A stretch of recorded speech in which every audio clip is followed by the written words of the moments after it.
to my channel. In today's video, we're going to talk about the fact that God does not want our leftovers. We're to give him our first and our best, and when we do, it's a statement of our faith. Let's go.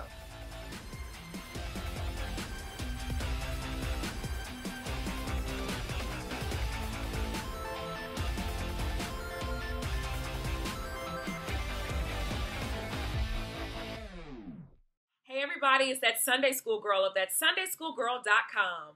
Welcome to the lesson for Sunday, May 13th.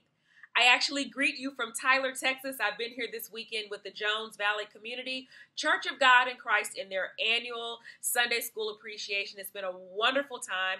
I pray that your weekend was as much fun and productive as we enjoyed here. And I certainly hope that the lesson on today blessed you and will continue to carry you and minister to you as we go into this next week. But it's time for us to prepare for the next lesson, so let's do that. I'm so glad that you're here.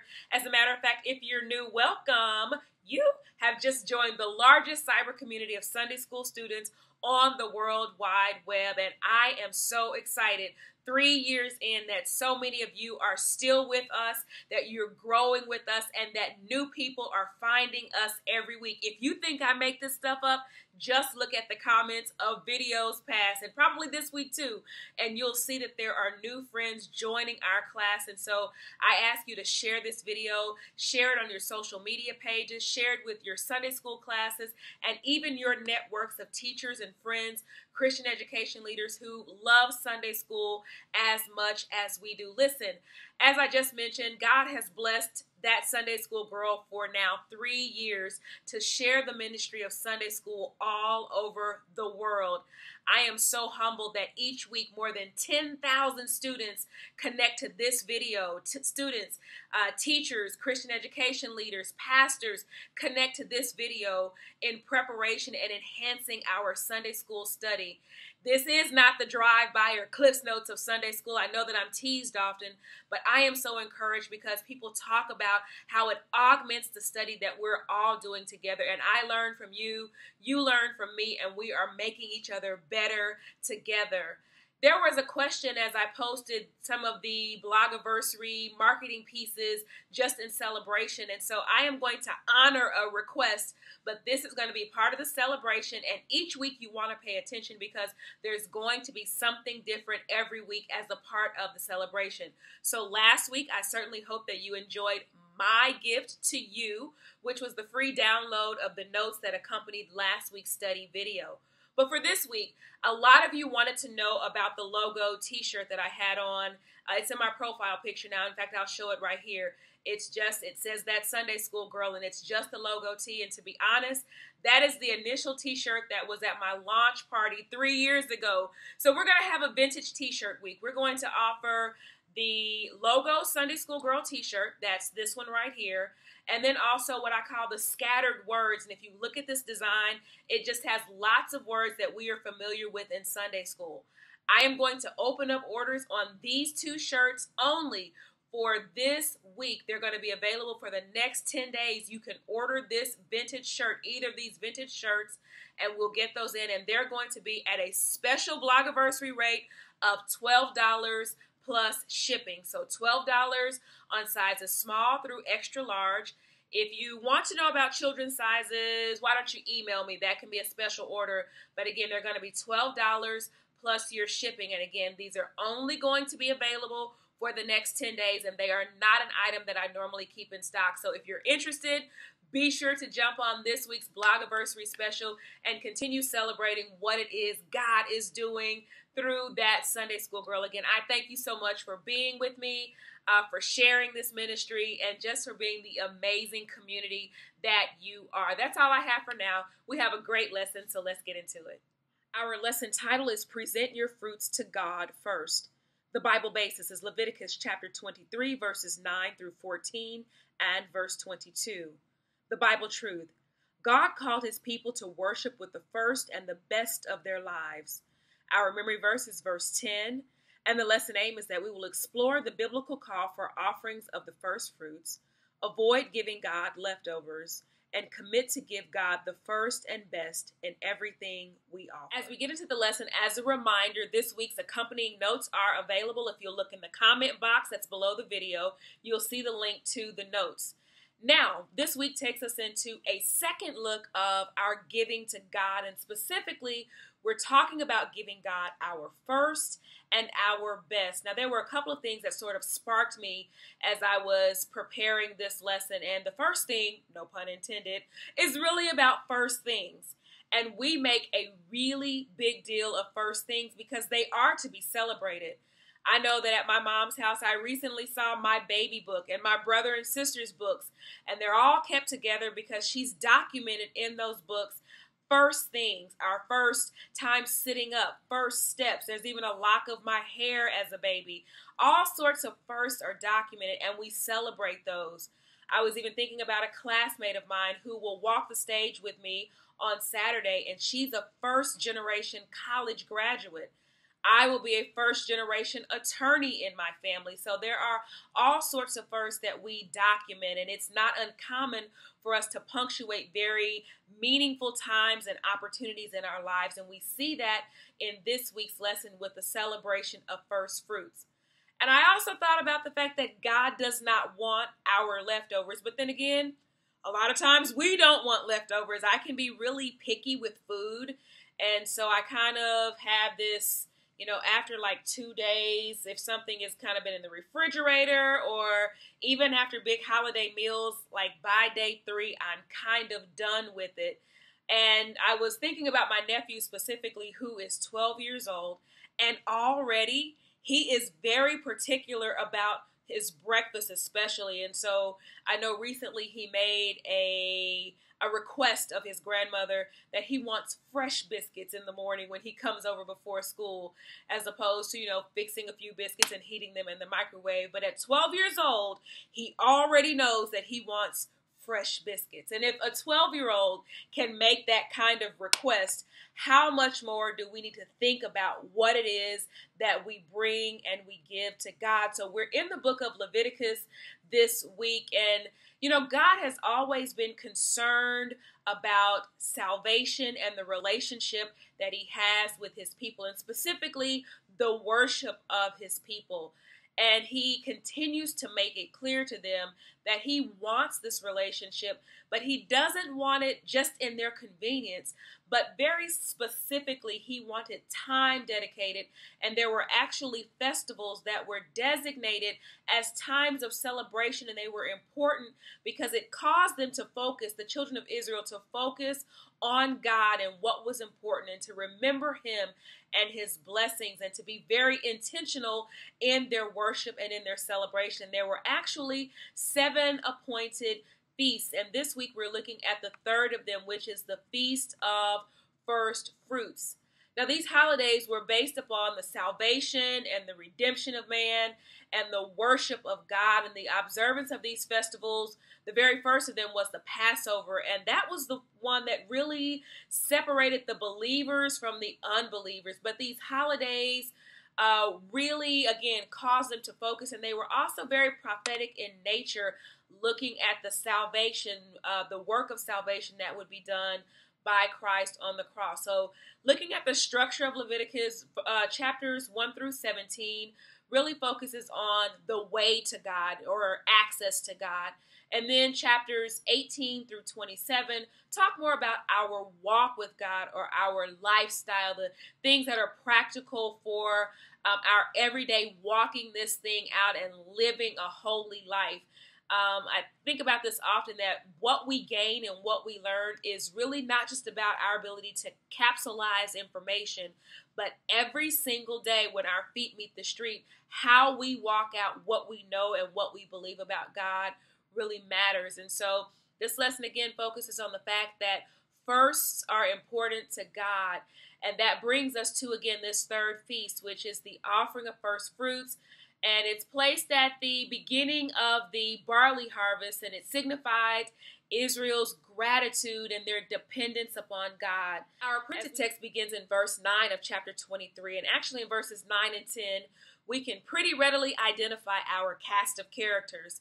We see the Lord, There's Moses and the children of Israel. And the Lord is giving Moses very specific information that he is then to pass on to the children of Israel. Namely, he is telling them what they are to do when they come into the land that God was going to give them. This all happens on the day following the Passover Sabbath, which was the time to give the first fruits of the harvest to God. It was the festival of first fruits. What was the purpose of this festival? It was to thank God for the crops, the harvest of food that allowed them to have life. And again, this happened right after the Sabbath, which was a time of rest and obedience. It was the close of a cycle. And the idea was really that they were to dedicate the first ripened stalks of grain to God in anticipation of a greater harvest to come. The instruction concerning the festival is given here in verses 9 through 14, and it specifies the amount of the sacrifice to be offered to the Lord at the coming festival of the first harvest. And this was normally the barley harvest. And the timing of the observance was typically around the second day of the Feast of Unleavened Bread. It was observed in that same week. Again, these festivals kind of layered on top of each other.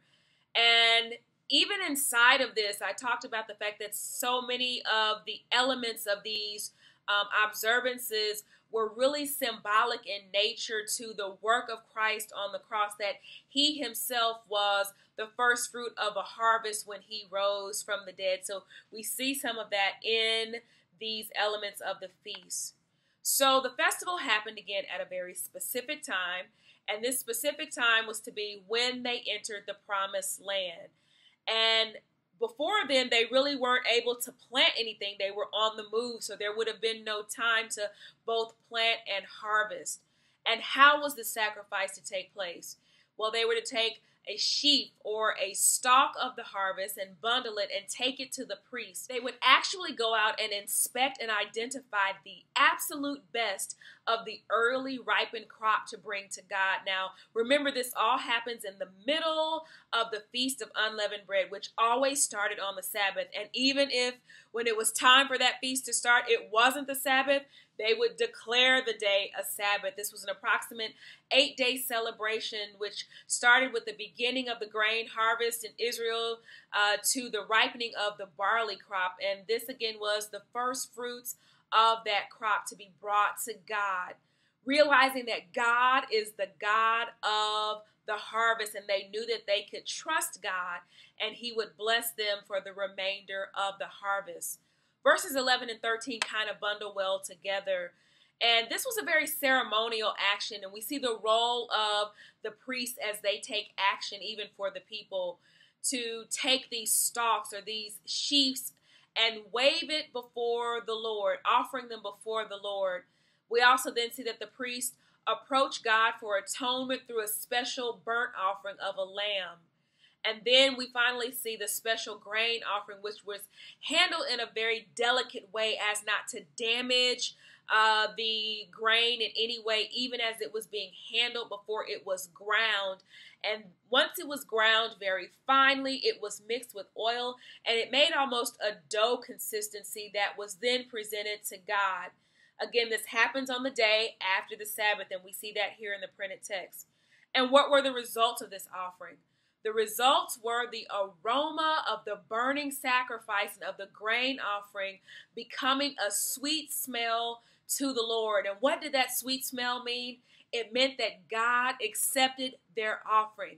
He was pleased with their obedience, and he was pleased with the aroma before him. He was pleased with what they offered. Remember, there was no temple in Israel at this point, but here they are making this sacrifice to God. Verse 14 tells us that they had further instruction that they were not to eat until the same day that they had brought in the offering unto God. They were not to eat any of the harvest until the first fruits had been brought and offered before the Lord. And how long was this law to take place? It was forever. No matter where they went or how they moved or where they moved to, these instructions were forever. So again, what is the purpose of this first fruits offering? Again, you first have thanksgiving, the fact that they have been moving and God has always provided. He's always been faithful.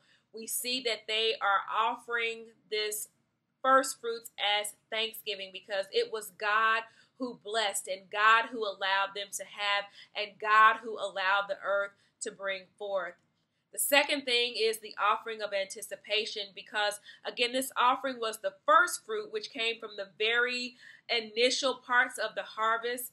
But even after that, they were reminded that they were just stewards over what God had given. And God would allow them again to continue to experience success if they honored Him in what they did. The third thing is acknowledgement. By offering this harvest before the rest of the harvest was brought in, acknowledge the fact that they needed God. And they knew that even after the crops had grown, things could still happen to the crop that would not allow them to harvest it, but they acknowledged that God was able to help them bring in the remainder of what would be needed. Now, this isn't the first time that we've seen offerings like this offered before God. Cain and Abel made sacrifices before the Lord, and God responded to each of their sacrifices differently. What was different about it? Well, Abel brought the fat portions of the firstborn of his flock. He brought God his absolute best, and God was pleased with it. But Cain, on the other hand, brought God some of the fruits of his soil, and it was not his best, and it was not his first, in that God rejected that. We also have verse 22 as a printed text, and it tells us that they were even to leave some of their crop in the field for the poor to be able to gather and to benefit. In other words, they were really looking at community. It wasn't all about one person. And as we look at acknowledging God, that's our theme for this quarter, there is such a lesson in here on trust. And then there is an idea of community, that when we truly represent God, we're not just concerned about us and our households, but we think about the world around us and the responsibility that each one of us is called to in thinking about the world around us. Here are my key learnings from this week. First is that we are to give God our first and our best. That is a statement of our faith when we can trust God with our first and our best, and specifically in our income, our increase. The first belongs to Him. I love something that my pastor has always taught, and that is that you can do more with a blessed 90% than you can a cursed 100. God wants our first because He is not pleased with our leftovers. God isn't someone that we just fit into the budget when it's convenient, or if we have a little left over, or we'll see where we can sow. But we are to make God a priority because it acknowledges that He is our provider, and it acknowledges that we trust Him to help us bring in the rest. Giving God only what is spare or what is unimportant in our lives, in essence, dishonors Him. It's disrespectful to Him. And even looking specifically at the tithe, and I know a lot of people feel certain ways about tithing, but I am a firm believer in tithing. And I talked about this last week, that I don't have spaces in my life where I can afford not to tithe and not to give. So for whatever God blesses me with, in whatever space I'm in, I believe that my first and my best belongs to God. And it is an acknowledgement, first of all, of who He is. And it thanks Him for the blessing that He's given. Even if it's little, the little blessings come from God, just like the big blessings. And so it belongs to Him. We are to give God our best and give it first. Why? Because God gives us all that we have. And again, even the little or the great, whatever we have, God gives us the ability, the capability, and the capacity to earn, to be increased. And so He's always first. He is the sustainer. He's the owner of all. And as the sustainer, as the owner, we can trust God. And that's the really big part in this lesson for me. We can trust God. The children of Israel knew that God blessed them up to this point, and by bringing their best and their first, that he would bless them with the remainder of the harvest. And we too can trust God that when we give him our best and give him our first, that we have the right to believe that he is going to be faithful to allow us to do the things that need to be done. He doesn't leave us without when we make him first. He provides for us. God provides, and we are merely stewards over what he's given us. Again, I'm going to talk about my pastor quite a bit because I love the perspective that we've received in understanding tithing.